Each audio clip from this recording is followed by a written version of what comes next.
मित्रांनो नमस्कार. जसं आपण बघू शकतो की वसती शाळा योजनेचा GR आपल्यासमोर दिसत आहे. हा GR तसा दुर्मिळ होता, मात्र आता आपल्याला या पुराव्याची गरज भासत आहे. बघा, राज्यात प्राथमिक शिक्षणासाठी वसती शाळा योजना सुरू करण्याबाबत अतिशय महत्त्वाचा असा GR आपल्यासमोर घेऊन आलो आहे. शासन निर्णय आहे दिनांक 18 एप्रिल 2000चा, जो पर्टिक्युलरली फक्त वसती शाळा योजनेसाठी आहे. याच्यातली डिटेल्स आपण जर बघितली तर राज्यामध्ये प्राथमिक शिक्षणाची जबाबदारी स्थानिक स्वराज्य संस्थांवर सोपवण्यात आलेली आहे. काही ठिकाणी खाजगी संस्थांनाही प्राथमिक शाळा सुरू करण्यासाठी ही मान्यता देण्यात येते. आणि या योजनेच्या महत्त्वाच्या गावा म्हणजे बघू आपण इकडे, विशेषतः नद्या, डोंगराळ भाग, दुर्गमता इत्यादी नैसर्गिक अडचणींमुळे लहान विद्यार्थ्यांना जवळच्या अन्य गावातील किंवा वस्तीतील प्राथमिक शाळेत जाणे अडचणीचे होते. अशा ठिकाणी या वसती शाळा या खास करून उघडण्यात आल्या होत्या. माननीय सर्वोच्च न्यायालयाच्या आदेशानुसार 6 ते 14 वयोगटातील सर्व मुलांना प्राथमिक शिक्षण देणे ही शासनाची जबाबदारी आहे. या अंतर्गत हा शासन निर्णय घेतलेला आहे. तर नेमका शासन निर्णय कसा आहे? या वसती शाळा म्हणजेच 12वीवाल्या शिक्षकांना देखील शिक्षकाचा दर्जा हा देण्यात आला व त्यांना कायमस्वरूपी करून घेण्यात आले. एकूण 8 पानांचा हा GR आहे. एकूण 8 पानांचा GR आहे. आपण प्रथम पान या व्हिडिओमार्फत बघणार आहोत. व्हिडिओ जास्त मोठा होऊ नये म्हणून आपण GRचा एक भाग एक व्हिडिओमधून बघणार आहोत. चला तर बघूया शासन निर्णय काय म्हणतो आहे. याच्यातले महत्त्वाचे जे मुद्दे आहेत मित्रांनो, ते मुद्दे आपण हायलाईट करूया.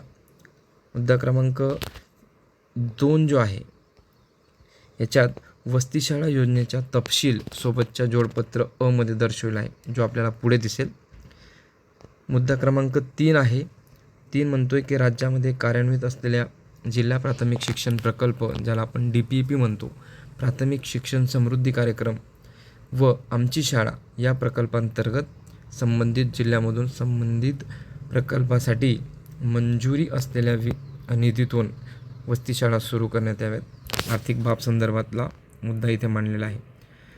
पुढची बाब आहे मुद्दा क्रमांक 4. आपण लाल रंगामध्ये बघूया. मुद्दा क्रमांक 4. या योजनेची अंमलबजावणी सन 2000 पासून सुरू होणाऱ्या शैक्षणिक वर्षापासून करण्यात यावी. अर्थात आपण याच्यावरून सांगू शकतो की 15 जून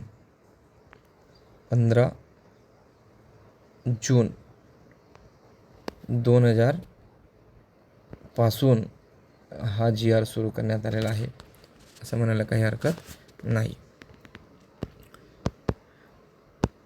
बघा, पुढचा मुद्दा आहे 5वा मुद्दा. 5वा मुद्दा म्हणतोय की शाळा नसलेल्या खेड्यात नवीन शाळा सुरू करणे. या योजनेअंतर्गत जिल्हा नियोजन समित्यांनी उपलब्ध करून दिलेल्या तरतुदीनुसार ही योजना सुरू करण्यात यावी. आर्थिक बाबामध्ये दिलेला आहे. बघा, मुद्दा 6वा. प्रत्येक आर्थिक वर्षात वसती शाळा सुरू करण्याचे प्रस्ताव संबंधित शिक्षणाधिकारी प्राथमिक म्हटलं आहे कारण की ह्या सर्व शाळा ह्या प्राथमिक वर्गातील विद्यार्थ्यांसाठी होत्या, शासनाकडे सादर करावेत. आर्थिक तरतूद संदर्भातला हा महत्त्वाचा नियम दिलेला आहे. 7वा नियम आहे या GR संदर्भातला की हा शासन निर्णय वित्त विभागाच्या अनौपचारिक संदर्भ क्रमांक 7 जानेवारी 2000 अन्वये मिळालेल्या सहमतीनुसार निर्गमित करण्यात येत आहे. महाराष्ट्राचे राज्यपाल यांच्या आदेशानुसार व नावाने सदर GR हा पारित केलेला आहे. बघा, 8 पानांचा GR आहे. आपण प्रथम पान याच्यात बघितलेला आहे.